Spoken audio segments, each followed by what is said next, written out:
If human nature has taught me anything, Edna, it's that people just can't keep to themselves.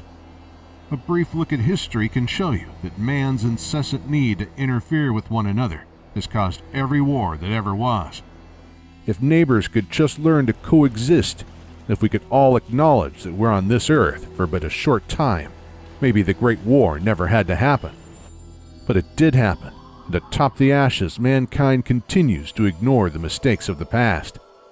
You'd think that nuclear showdown between China and the United States would have taught us something, but I guess we're too stupid to learn, and too stubborn to die off. Yes, Edna, we're like cockroaches. Any more of that lip and I'm prying you open to see what's gotten into you. No matter how many soldiers, tanks, planes, and warships they would pour in, they were still fighting on American soil. And when the Americans deployed the first T-45s less than a year later, in 2067, they definitely realized that. A West-Tech frame featured servo motors and hydraulics mated with the best armor plating they could come up with. They helped America withstand the Chinese offensive and turn the tide, not because they were walking tanks, but because of the firepower.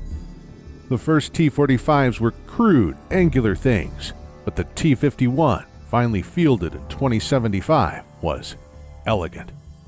Curved organic surfaces, providing balanced protection and mobility. They even upgraded the T-45s into the T-60 model, but they all had one thing in common: they couldn't replace tanks. The T-51 was only rated for 2,500 joules of damage absorption after all. What they could replace was heavy weapons. A crew-served machine gun or anti-tank missile? One man could carry that into battle as if they were small arms. That's what most people forget about power armor, Edna.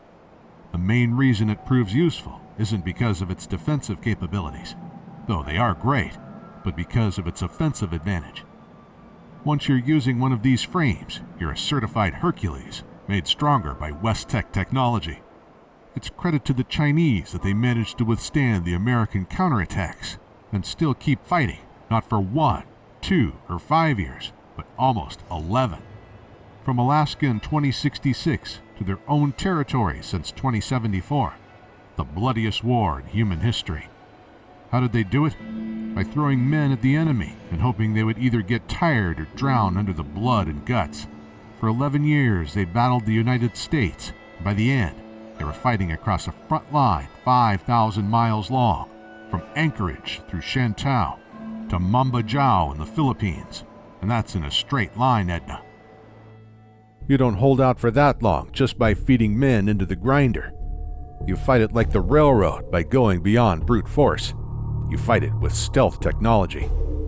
The Chinese were always ahead of the United States in that aspect, and while the US played catch-up, most notably with Robco's own Stealth Boy 3001, not the only thing reverse-engineered from Chinese Heigui stealth suits.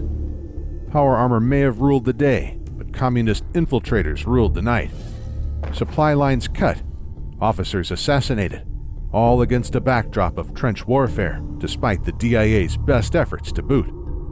The Defense Intelligence Agency was one of the most technologically advanced agencies of the old world, trying to outwit the Red Menace. They were the ones who made that predictive machine, fed it all the data they could find so that it could come up with a solution. It certainly helped with small-scale problems, like the Pascal incident in the Taiwan Strait. But to prevent nuclear apocalypse, it would have had to play God, able to influence the course of entire countries and change the minds of millions. Remember what we dug up in the Capitol wastes? That's right. To act, one has to listen.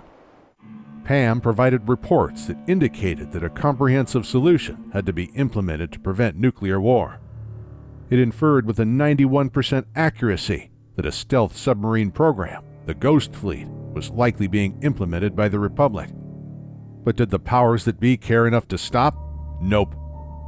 They fought a long, bloody war, inventing new weapons to fight it with, spending lives and currency to uphold their ideology. Make no mistake, Edna, for all the propaganda and claims of fighting for the American way, there was little difference between the US and China in the end. concentration camps for the Chinese and Chinese Americans, mass censorship, brutal occupation of Canada, killing their own citizens to maintain control. They turned the weapons they made to fight hardened Chinese troops on civilians. Look at me, Edna.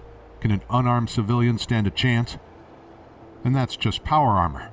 The military adapted its vehicle fleets, rebuilding them around power armor. See this humble infantry fighting vehicle? No, Edna, it's not an APC. APCs don't have cannons to provide fire support. In the rear, they would drive the troops into battle or a city and unload them. No need for heavy tanks when a squad suffices. Then there were the vertibirds. The VB-1 was a gunship variant designed for ferrying troops, both regular and in power armor, into combat.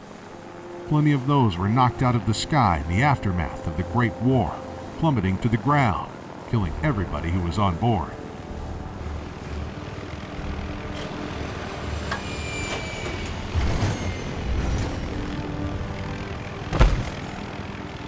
But that'll have to be a story for another day, Edna, because while we're here talking about old world blues, new world hope arrives in the Commonwealth.